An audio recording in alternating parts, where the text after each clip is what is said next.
Welcome back to my channel. For today's video, it's all about editing photo tutorial. Tuturuan ko kayo mga ka-amaze kung paano mag-edit ng mga blur photos into clear photos. Kahit yung mga lumang photos ay may enhance natin yan gamit ang Remini app. Kaya simulan na natin mga ka-amaze. May nakita kong old photos at i-enhance natin to gamit ang Remini. First is mag-download muna tayo ng Remini app dito sa App Store.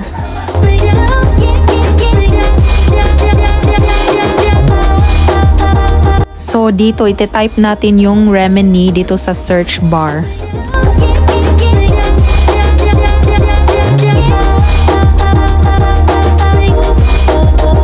Ayan mga ka-amaze, makikita nyo may Remini na word na nakasulat dyan na red logo. I-click natin yan mga ka-amaze at i-download natin yan. Then next is i-click mo yung open.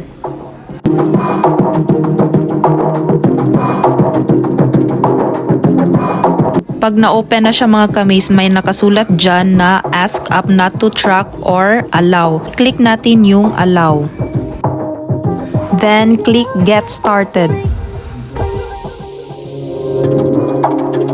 After that, click yung arrow sa ibaba. So dito mga ka-amaze, hindi natin pwede i-click yung continue sa ibaba. Kasi may bayad yan kung magsusubscribe ka ng Pro Remini.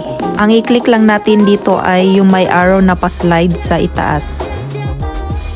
Then click again yung X sa itaas na may icon dyan.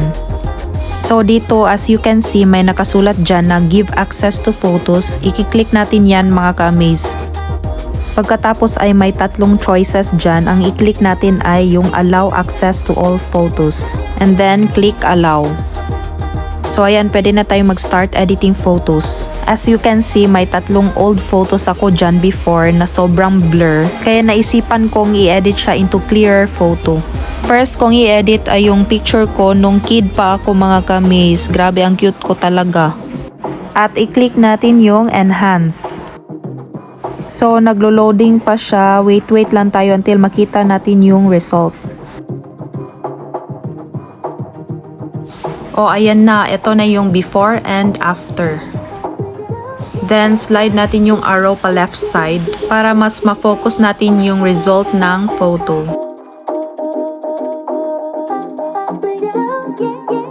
At ito naman yung zoom in result. Oh my god, ang cute ko talaga.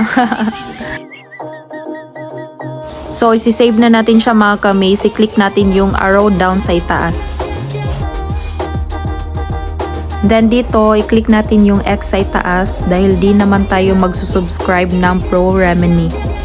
And lastly, click save. And after clicking save, normal lang yan mga ka-amaze na may ads na lalabas. And then click the close button. Yun lang mga ka-amaze, na-save na yung na-enhance ko na photo sa gallery ko. Ito na yung sample mga ka-amaze, before and after. Napaka-amazing talaga nitong Remini na app. At ito pa yung nakita kong old photo. In-enhance ko din siya, tapos ito yung result. Sobrang amazing, tsaka ang clear ng result. Hindi to siya filter up mga ka-amaze, kundi i-enhance lang ni Remini yung mga blur photos into clear photos. So i-try nyo na. I hope may natutunan kayo sa tutorial ko. See you on our next vlogs. Don't forget to like, share, subscribe. Amaze World Ranson. Bye!